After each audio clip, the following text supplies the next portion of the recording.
Thank you for being here today. Last night was not just a big night for Republicans, it was a big night for America. Americans across the country rejected President Biden and Speaker Pelosi's radical socialist agenda.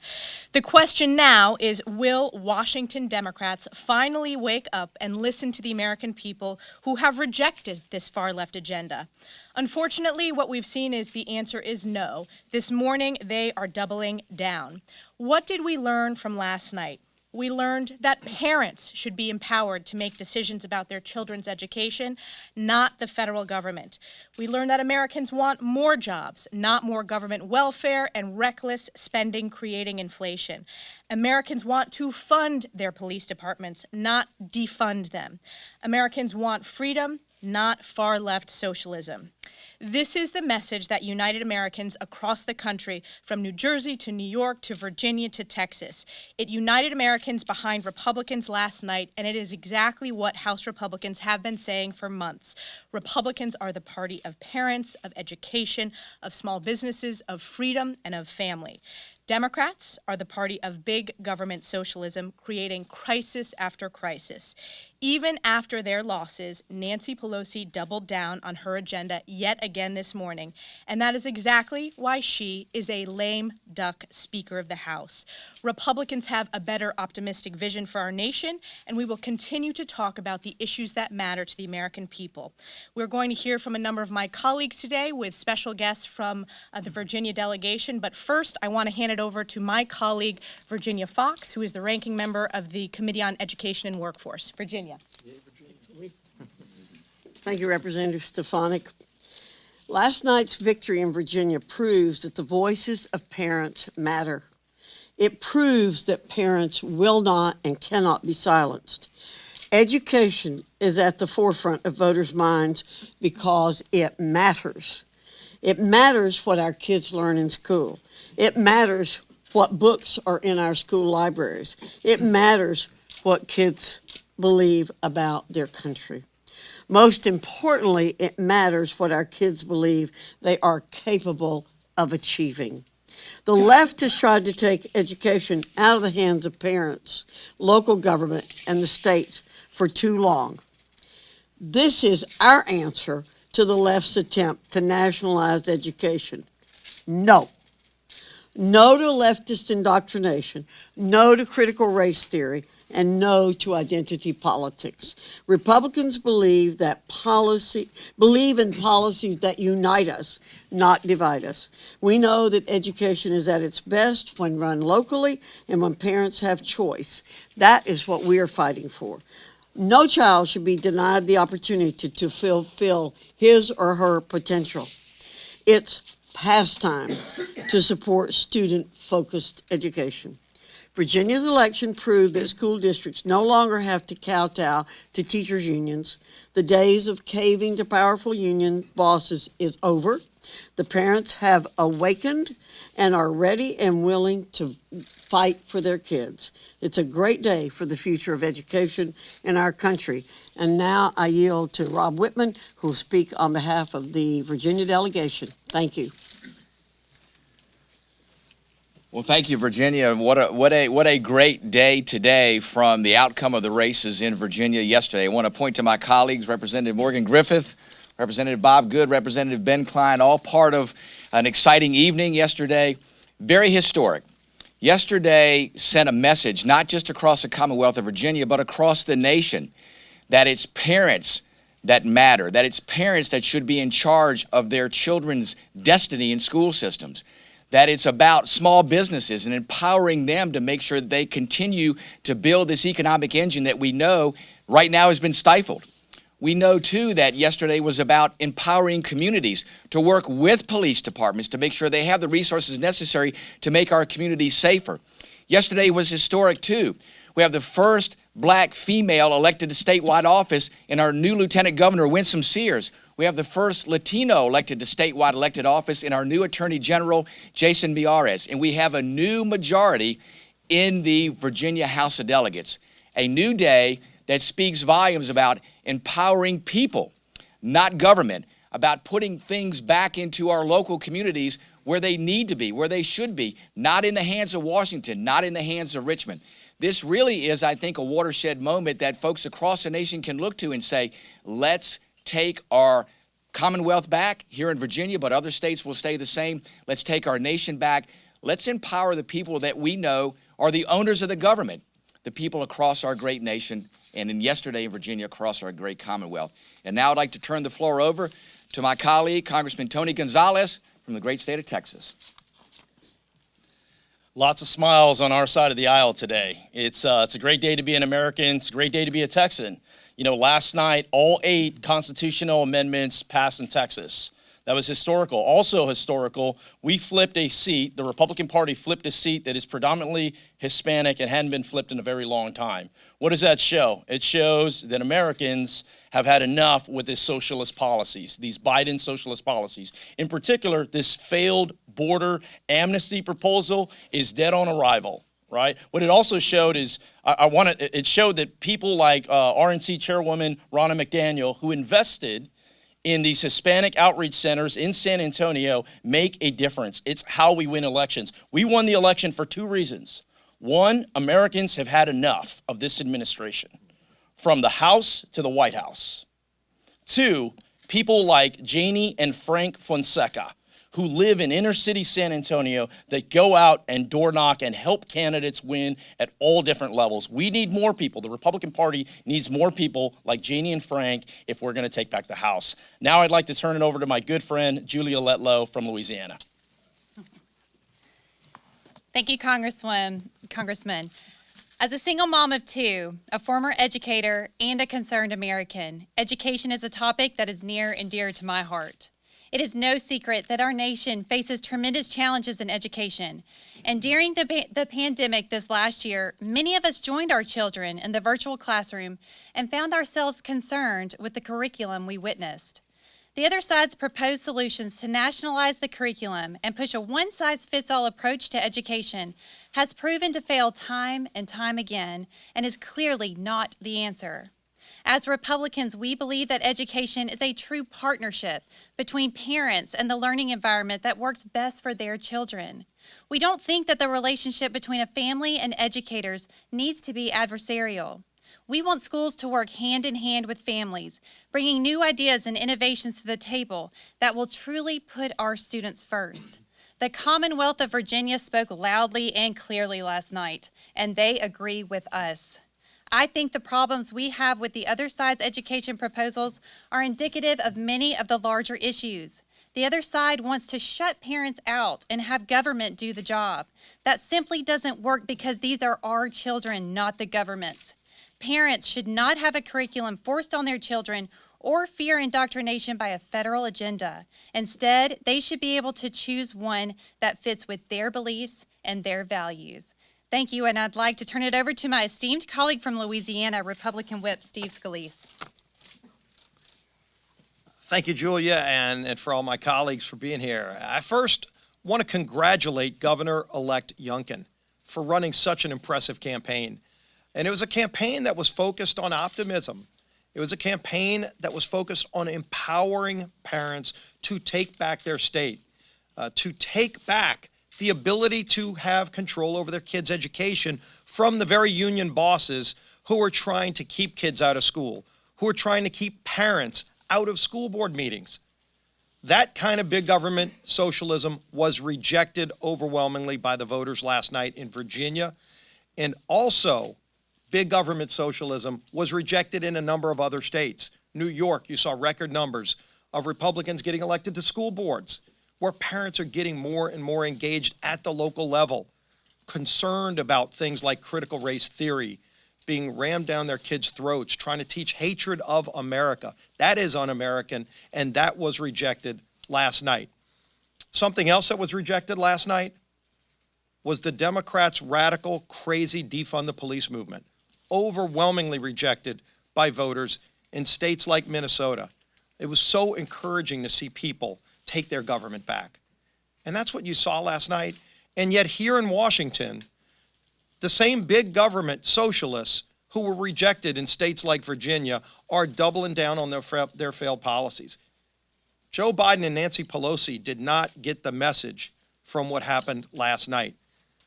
Now, maybe more of their members will look in the mirror and say, I don't want to be the next Terry McAuliffe. But if they keep voting for big government socialism, they're going to go the same way as Terry McAuliffe. Because if you look at a state like Virginia, it was a D+10 if you think about Cook ratings.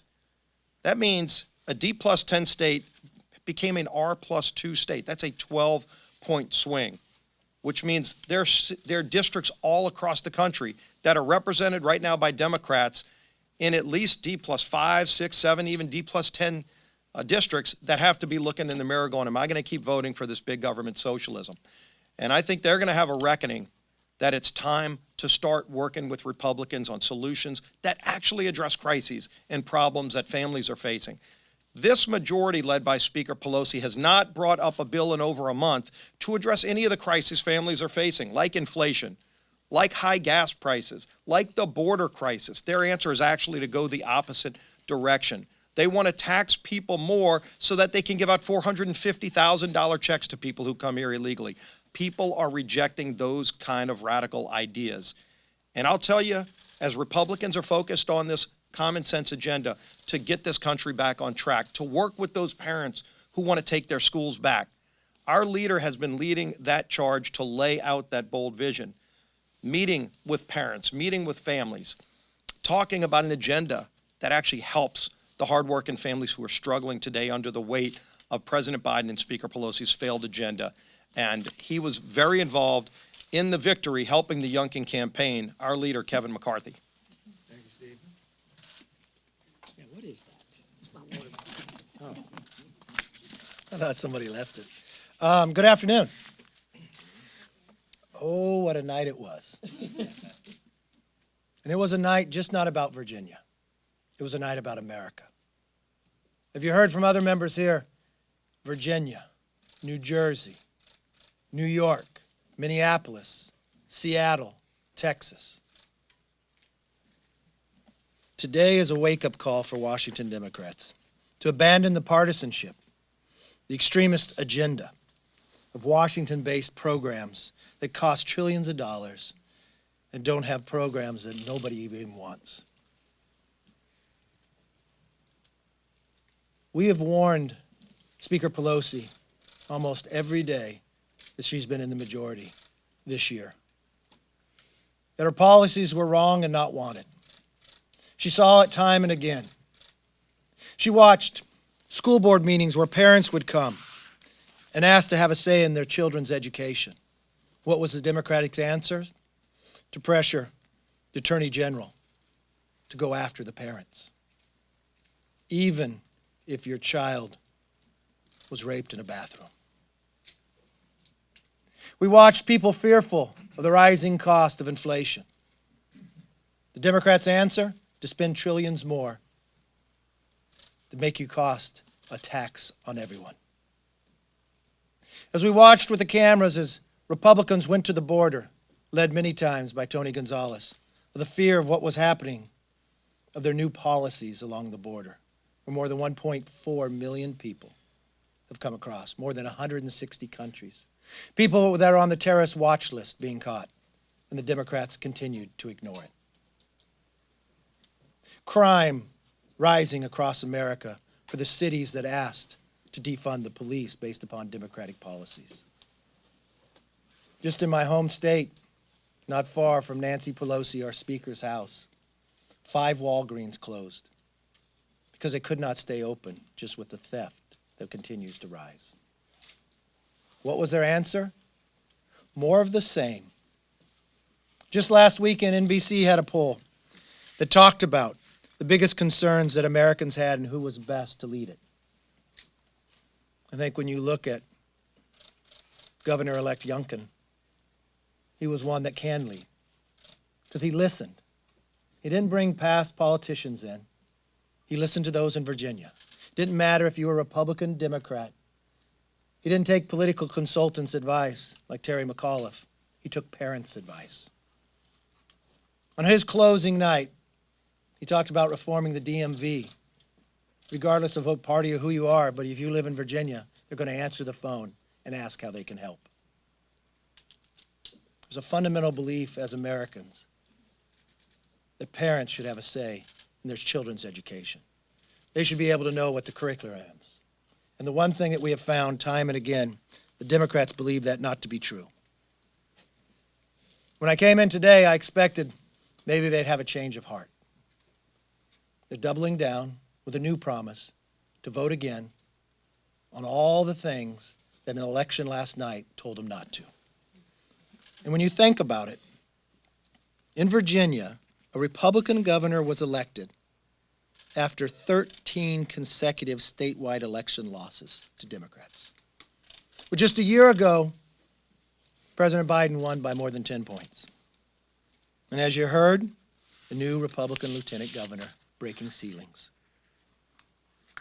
In New Jersey, Democrats are underperforming even worse, by more than 15 points. It's not just in the governor's race, which many of you did not follow or cover. The Senate Democrat president lost to a Republican who spent less than $200 on a campaign. Now, what I would take from that is policy matters. In San Antonio, as Tony talked about, it's not the first time you took a seat that was 73% Hispanic and a Republican won. Tony has led that charge. But a state house seat that is 73% Hispanic, but carried by Joe Biden by 14 points, flipped to a Republican. In Seattle, Washington, clear across the country, yes, you heard that right, Ann Davison, a Republican, is winning a race for city attorney. How many nights has there been a riot in Seattle, Washington? She's poised to be the first woman in that role and Republican in 32 years. All those elections, and also something else happened last night. We grew our conference one more.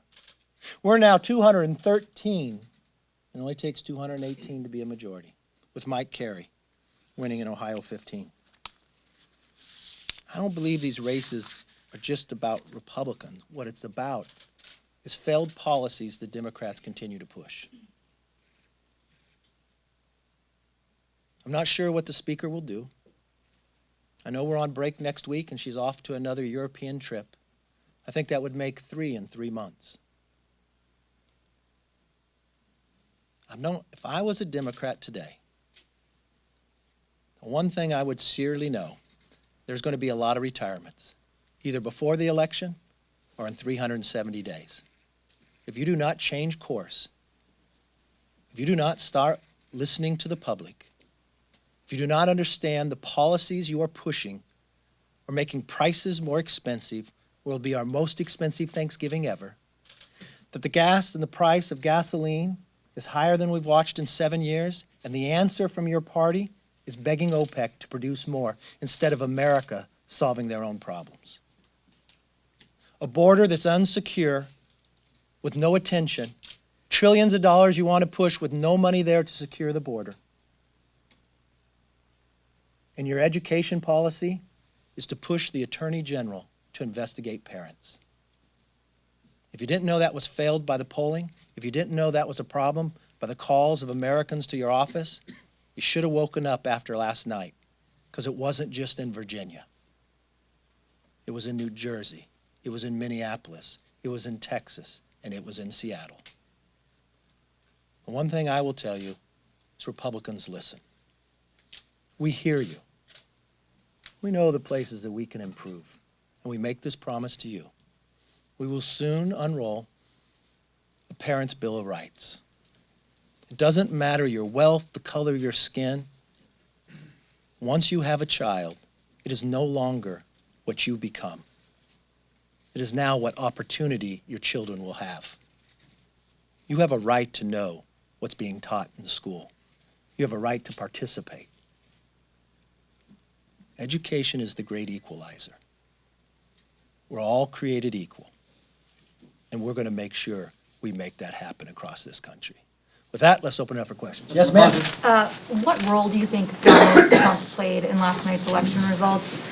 This morning, the former president was on a conservative radio and said, he was responsible for the win. He took credit for the win in Virginia. But Youngkin kept Donald Trump at arm's length and focused on policy and not on Donald Trump. So, what's your assessment of the role that Trump played, if any?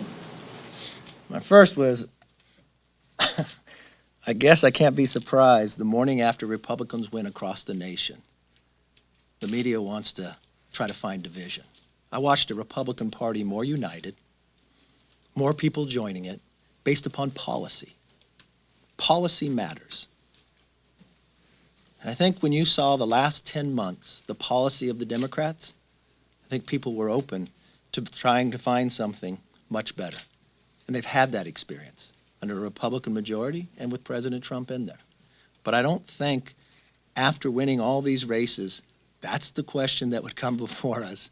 I think that's just another political ploy. Yeah. Senator McCarthy, I know that you're saying that it's about the policy, but it's also about who's So a talking. second question about Trump. Well, it's about who's talking about the policy, Okay. and he wasn't there in Virginia talking about it. So is it a sign that he's not essential for Republicans to win? You don't necessarily need him to have a successful night. I don't know. Have you ever run for office? No. Okay, so your question is about Trump after we just held an election where inflation is higher than we've ever been apart. We have a president that shuts down a pipeline with American jobs losing more than 1 million, but allows Putin to produce 1. Where Putin is now bringing his own military to the border of Ukraine. We watched this president change by executive orders the border, where we're insecure, or the security is gone. We've watched parents come to school board meetings craving to have input. A father getting arrested when his daughter was molested in a bathroom. We watched Republican after Republican, one who only spent $200 to take down a sitting president of the Senate. This is about policy. This is about a united party. This isn't about division. And I don't agree with your question to start out with. I mean, to me, if there's anything the press should learn, you should learn from Terry McAuliffe. All he talked about was Trump as well. McCarthy, you say that policy matters, yet most of the things that you have talked about and your colleagues here have been about devolution, importance of local school boards, the DMV. So what does that have to do with Washington? How can Washington Republicans champion these things if what you're talking about are things at the local level, which is what you're... All politics are local, but who was in Washington defending the parents? Who was in Washington questioning the Attorney General? Who was in Washington asking him to rescind going after the parents when we found out it was one letter from one organization, and they actually apologized after that hearing? Who has been in Washington saying, don't defund the police? Who's been offering the legislation? So yeah, it's local politics, but you know what? We're all elected locally. So we bring those policies here because we listen to our constituents. There is a contrast between Republicans and Democrats. There is a difference of belief. And I think that displayed pretty greatly in the election last night. Yes? The issue of education is going to be a top priority, top issue that you're going to be talking about heading into the midterms? Oh, I think education is always a top priority, but I think the one thing you will find is the Republican Party will be the party of education. Is that something that has been highlighted to you and something that you've learned from Youngkin and sort of his playbook? Have you spent any time with Virginia Fox or Elise or Congresswoman Letlow? Do you know what their life has been and what they experienced? This isn't the first time we've been fighting and talking about education, right? Right. This isn't the first time we've been offering legislation about it. So it's something that we have worked a great deal on, and I think it will only be highlighted based upon what happened last night. Yes. About the national climate, what do you think, what does this tell you about the depth of seats that you could target? That's a good question. If I was in the Democratic conference today, and you want to sheerly look at it from a political science point of view, if you're a Democrat and President Biden won your seat by 16 points, you're in a competitive race next year. You are no longer safe. It's no longer will the competition of competitive seats be small. It'll be more than 70 Democrats that will be competitive. There's many that are going to lose their races based upon walking off a cliff from Nancy Pelosi pushing them. She may not care if she loses. She lost 63 the last time she was Speaker, moving policy that the country didn't care for. Many believe she won't stay around, so is she going to be there to defend you? Are you going to bring President Biden in with his policies into your district to defend you? Are you going to bring the vice president in? Terry McAuliffe did, and look what happened to him. I don't believe that they can be helpful. What I do believe, if they continue to push these policies, it could be one of the biggest election losses for Democrats. I don't know. When she was Speaker last time, losing 63 set a record, but it could be more competitive this time as well. Yes, last question. Hey, thanks so much. As we saw last night, there were massive waves for Republicans in New Jersey, New York, obviously in Virginia. The last time that we saw some of these waves, in especially a state like New Jersey, was in 2019, and shortly after that, Representative Van Drew flipped from becoming a Democrat to becoming a Republican. Are you having any conversations with some of these moderate Democrats who are kind of on the cusp of potentially losing their seats next year to come on over, especially those 5 moderate Democrats who are in opposition to the reconciliation bill as it stands and don't seem to really fit in with the majority of their caucus anymore? I remember sitting in this room one time and people kind of laughed at me when I said there were some Democrats who wanted to re-register Republican. And I believe the party is a big tent and everybody's welcome. Jeff Van Drew left a party that was in the majority and joined the minority. And he did it when the history was saying we were going to lose races and seats. And it was going to be competitive for him. He had a competitive race. But he did it because he said the party has left him. I think that discussion, and I know I've had that discussion with quite a few members on the other side. Don't be pushed to do something you don't believe in, because the policies are wrong. You've been reluctant right now, but join with us. Our party is open to have other people join us. Thank you very much. Have a good day.